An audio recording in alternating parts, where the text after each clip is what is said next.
दोस्तों, एक ऐसा वाकया जिसे सुनकर सबके रोंगटे खड़े हो जाएंगे।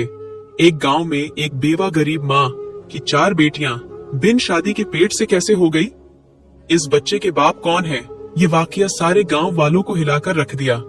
कैसे एक ही घर के 4 जवान बेटियां हमला कैसे हो गई, ये दिल दहला देने वाला वाकया जरूर सुने।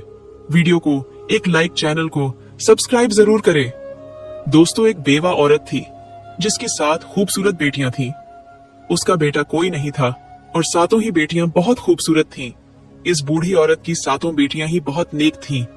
इस औरत ने अपनी बेटियों को बहुत अच्छी तालीम दिलवाई थी। उनकी जिंदगी में कयामत तब आई जब उस बूढ़ी माँ की बड़ी 4 बेटियां हमला हो गई।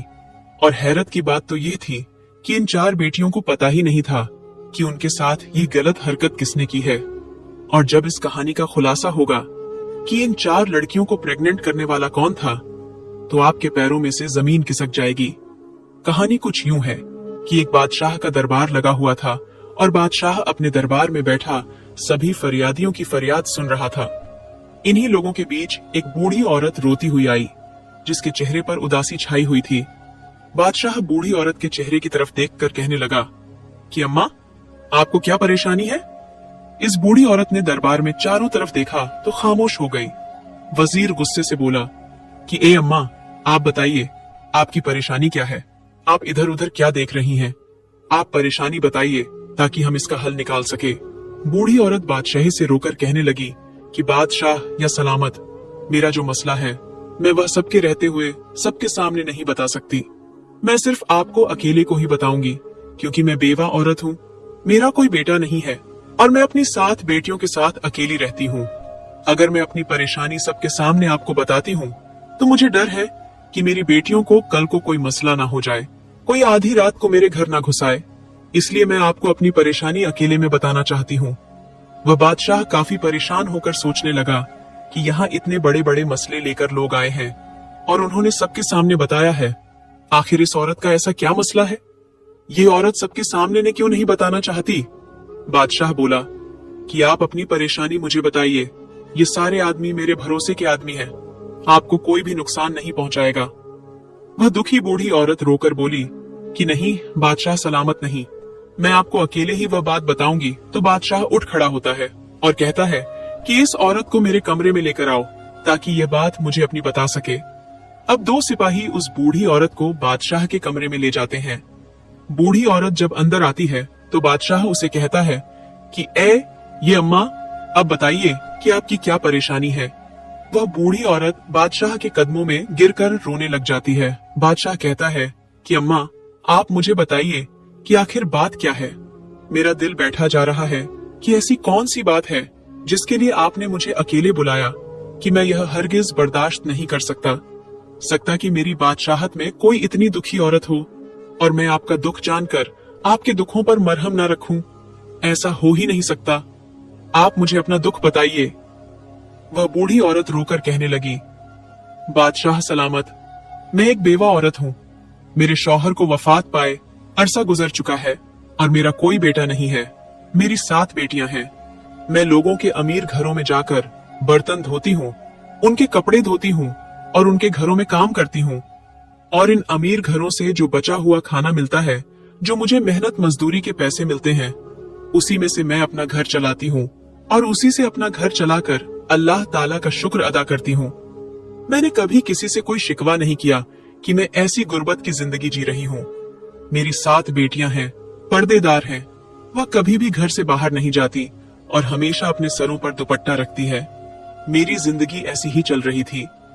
एक मर्तबा मेरी बड़ी बेटी की तबीयत बहुत खराब हो जाती है।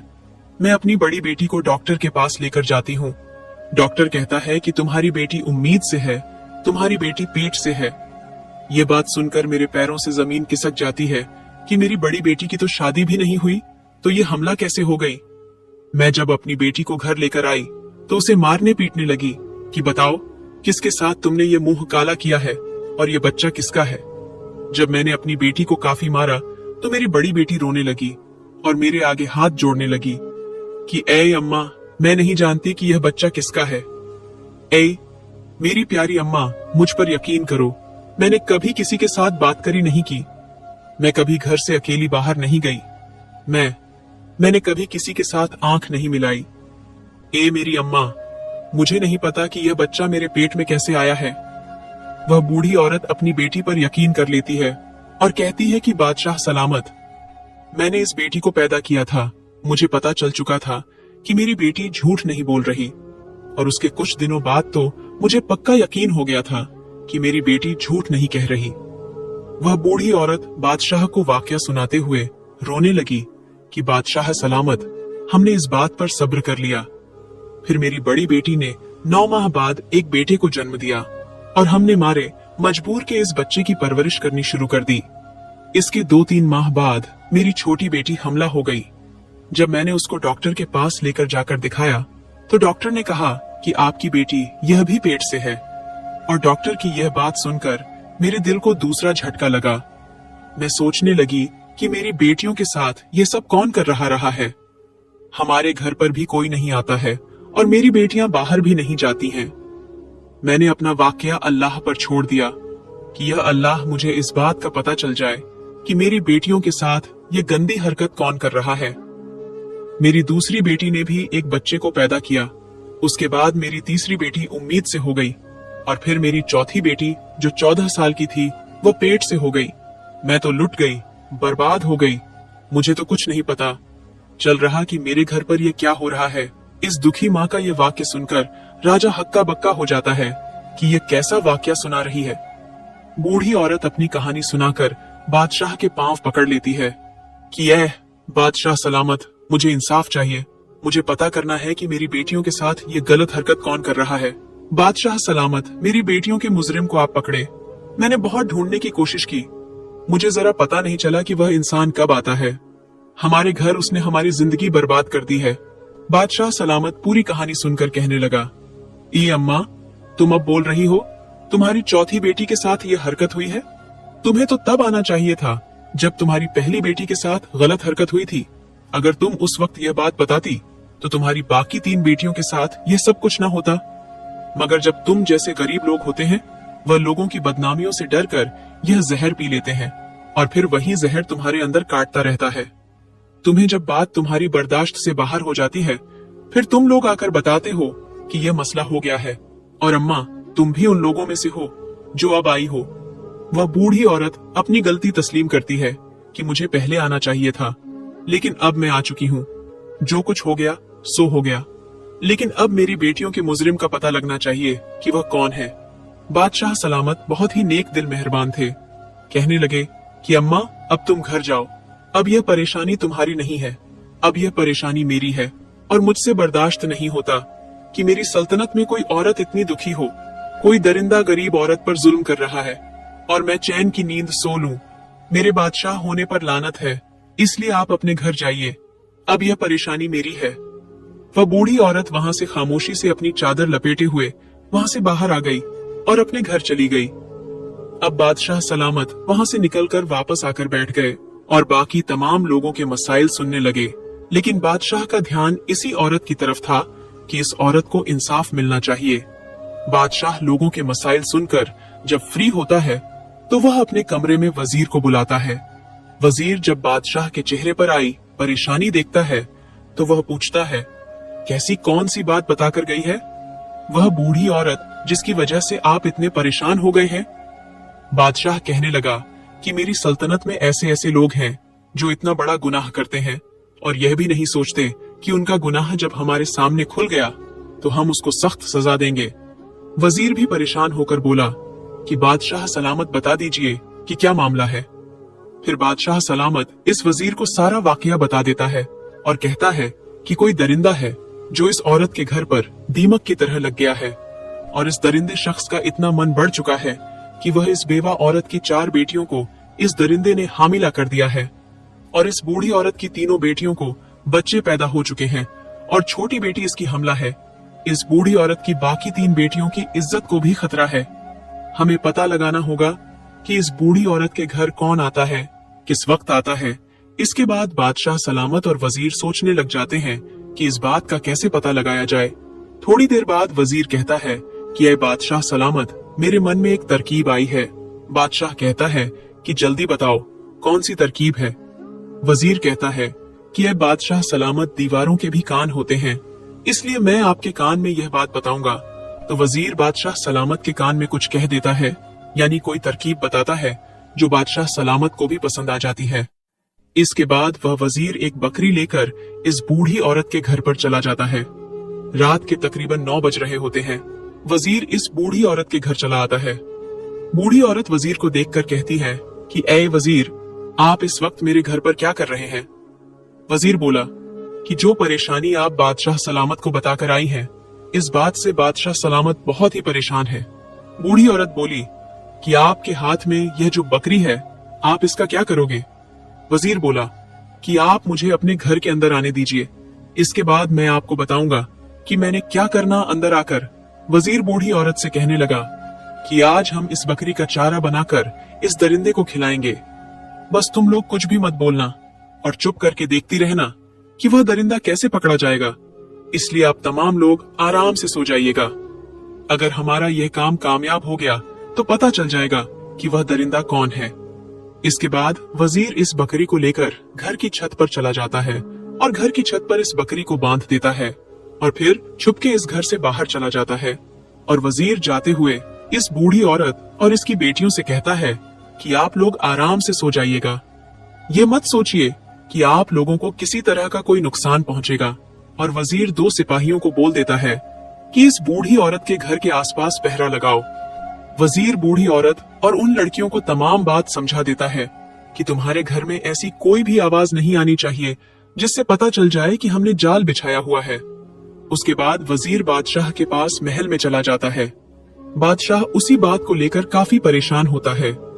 बादशाह वजीर से कहता है कि ए वजीर, तुमने इस बकरी को वैसे ही पहुंचा दिया है जैसे हम चाहते थे। तो वजीर बोला कि जी बादशाह सलामत, मैंने इस बकरी को वहीं पर बांध दिया है और अपने मकसद के मुताबिक मैं सारा काम कराया हूँ। वजीर कहने लगा कि ए बादशाह सलामत, अब आप भी सो जाइए। बादशाह कहने लगा कि मैं कैसे सो सकता हूँ, वह मजलूम औरतें हैं, उन पर जुल्म हो रहा है। मुझे ऐसे में नींद नहीं आएगी जब तक मैं इस जालिम शख्स को पकड़ के उसको सजा ना दे दूं। बहरहाल जब आधी रात का वक्त आता है तो उस बूढ़ी औरत के घर के आसपास एक साया सा लहराता है। वह शख्स घर की छत पर आकर और छत में से वह सहन में आ जाता है। बकरी ने छत पर जब किसी शख्स को देखा तो बकरी एकदम से चिल्लाने लगी। उस वक्त आधी रात का वक्त हो चुका था। हर तरफ सन्नाटा छाया हुआ था और आधी रात को बकरी की आवाज दूर दूर तक गूंज रही थी। जो सिपाही छुपकर पहरा दे रहे थे, उन लोगों को जो बकरी की आवाज सुनाई दी तो उन लोगों को पता चल गया कि घर में कोई दाखिल हो चुका है। और मकसद यही था कि इस बकरी को छत पर बांधने का कि इस घर में जो कोई शख्स भी आएगा, बकरी उसको देखेगी और बोलने लगेगी। बकरी की आवाज सुनकर सिपाही चुकने हो जाएंगे। जब वह शख्स घर के कमरे में आया तो सिपाहियों को भी पता चल गया बकरी के बोलने से, और बाकी इन बुढ़िया औरत और उसकी बेटियों को भी पता चल गया कि बकरी बोल रही है। इसका मतलब है कि घर में कोई गुस्सा आया है। वह भी चुकनी हो जाती है। बकरी की आवाज सुनकर सिपाहियों को भी पता चल जाता है और सिपाही घर के अंदर दाखिल हो जाते हैं। जब आने वाले शख्स ने घर में सबको जागते हुए देखा तो वह पीछे की तरफ भागने लग जाता है और पीछे से वह 2 सिपाही आकर उस आदमी को पकड़ लेते हैं। इस आदमी ने अपने चेहरे पर काला कपड़ा लपेटा होता था ताकि इस आदमी को कोई पहचान ना सके। जब इन सिपाहियों ने इस आदमी के चेहरे से कपड़ा हटाया तो वह बूढ़ी औरत और उसकी बेटियां हैरान गोई बेटियों को लेकर आखिरकार सुबह हो गई। बादशाह का दरबार लगा हुआ था और वह आदमी घुटने टेक कर बादशाह के सामने बैठा हुआ था। इस आदमी के हाथों को हथकड़ियां लगी हुई थीं। इस वक्त इस आदमी का चेहरा डांपा हुआ तपास वह बूढ़ी औरत और उसकी बाकी 7 बेटियां भी जाती हैं। बादशाह सलामत बाकी तमाम लोगों को बाहर बेच देते हैं। अब सिर्फ वह मुजरिम बादशाह सलामत और वजीर और बूढ़ी औरत और उसकी 7 बेटी वहां पर मौजूद थी। बादशाह सलामत उस शख्स से कहने लगा कि क्यों भाई, अब इतना तो बता दे कि तुझे मेरा खौफ नहीं रहा कि जब यह तुम्हारा मुजरिम पकड़ा जाएगा तो तुम्हारी सजा मौत से कम नहीं होगी। बादशाह सलामत इन सिपाहियों से कहता है कि इस आदमी के चेहरे से नकाब हटाया जाए ताकि मैं भी तो देखूं कि मेरी सल्तनत में इतनी हिम्मत किसकी हो गई है जो इस मजबूर बूढ़ी औरत की 4 बेटियों को हमला कर दे। जब इसके चेहरे से नकाब हटता है तो वह बूढ़ी औरत करीब आकर उसके मुंह पर थूकती मारती है और कहती है कि ऐ दरिंदे, इंसान, तुझे शर्म नहीं आई? मेरी बेटियां तेरी बेटियों के जैसी हैं, यह तेरी सगी भतीजा है। इनके साथ तुमने ऐसी गंदी हरकतें की हैं जो चचा होता है वह बाप के समान होता है। तुझे शर्म नहीं आई अपनी सगी भतीजियों के साथ ऐसा करते हुए? भतीजी क्या, बेटी क्या, ये तूने क्या जुर्म कर दिया है? बूढ़ी औरत अपने देवर के चेहरे पर थप्पड़ मारती है और बादशाह गुस्से से कहता है कि अगर कोई गैर होता तो हम समझते, तुम सगे चाचा हो, बाप की तरह हो, तुम्हें शर्म नहीं आई, तुम्हें गैरत नहीं आई। अरे चाचा क्या बाप, क्या उनके बाप इस दुनिया में नहीं थे? और चचा की जिम्मेदारी थी कि अपनी भतीजिया का ख्याल करता, उनके रिश्तों की फिक्र करता, और तुम चचा ही डाकू बने रहे। इसके बाद भी वह शख्स कहने लगा कि ए बादशाह सलामत, मैं इन लड़कियों का चचा हूँ, ये हमारे घर का मामला है, आप हमारे घर के मामले से दूर। बादशाह सलामत अपनी तलवार निकालकर उसके सरके के ऊपर रख देता है और कहता है कि सच सच बताओ, तुमने ऐसा क्यों किया? तब उस शख्स के चेहरे पर खौफ आता है और वह बताता है कि ए बादशाह, हम दो भाई थे, मेरा भाई मुझसे बड़ा था, मेरे भाई की तो शादी हो गई, उस वक्त मेरी शादी नहीं हुई थी। मेरा बड़ा भाई मुझसे बहुत मोहब्बत करता था, मेरी बहुत फिक्र करता था, क्योंकि मैं उसका छोटा भाई था। लेकिन जब मेरे बड़े भाई की शादी हुई, उसकी बेटियां हुई, उसके सर पर तमाम जिम्मेदारी आ पड़ी, तो मेरे भाई का ध्यान मुझ में से कम हो गया और अपने घर वालों पर ज्यादा हो गया, और तब मेरे भाई का ध्यान मुझ में से हटने लगा और अब वह सारा ध्यान अपनी बीवी और बेटियों पर देता था। मेरे दिल में मेरे भाई के लिए नफरत पैदा होती गई कि मेरा भाई ऐसा क्यों करता है, और भाई से नफरत करने के नतीजे में मैं अपनी भाभी और भतीज से भी नफरत करने लगा। इसके बाद मेरा भाई वफात पा गया। जब मेरे बड़े भाई की बेटी बड़ी जवान हुई तो वह बहुत ही खूबसूरत थी। मेरा दिल इस पर आने लगा।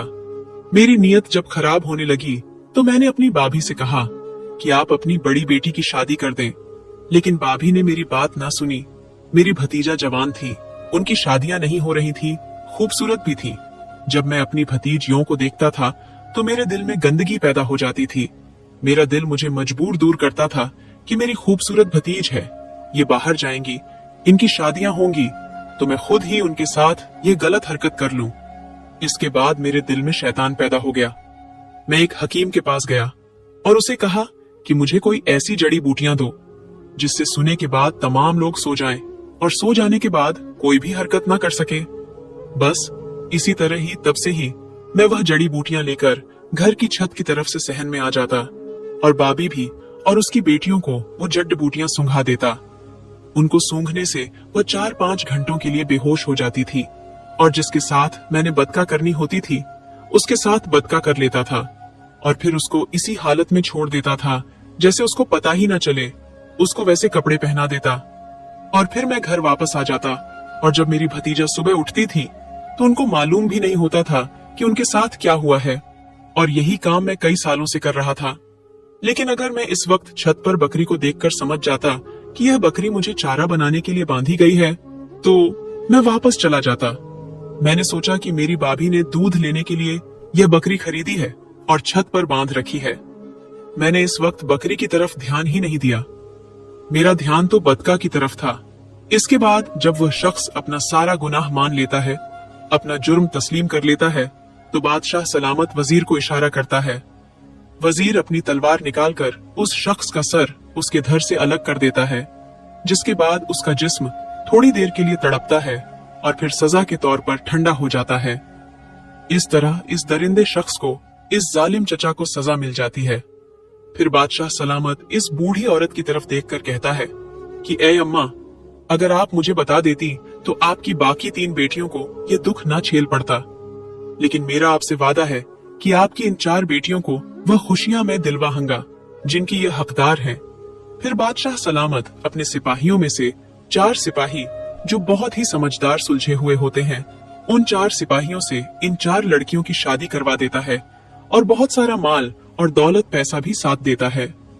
इसके बाद वह बूढ़ी औरत रोकर बादशाह का शुक्रिया अदा करती है। बादशाह सलामत कहता है कि अब आप बेफिक्र हो जाएं। जब आपकी बाकी 3 बेटियां जवान हो जाएंगी तो आप मुझे बता दीजिएगा, मैं इनके लिए भी कोई अच्छा सा लड़का देखकर इनका रिश्ता करवा दूंगा। यह थी एक इंसाफ पसंद बादशाह की कहानी और ऐसे दरिंदे चचा की कहानी जो चचा बाप की तरह होता है। इस कहानी से एक सबक भी सीखने को मिलता है कि अगर किसी पर किसी तरह का भी कोई जुर्म हो रहा है, कोई मजलूम है, तो उसको अपने हक के लिए आवाज उठानी चाहिए। अगर वह शख्स कमजोर रहेगा और बाकी दुनिया वालों के डर से खामोश रहेगा तो दुनिया उसको नोच कर रखा जाएगी। दोस्तों, इस वीडियो को आगे भी जरूर शेयर कर दें और हमारे इस चैनल पर सबक अमोज कहानियां अपलोड की जाती हैं। चैनल को सब्सक्राइब, वीडियो को एक लाइक जरूर करें। अल्लाह हाफिज।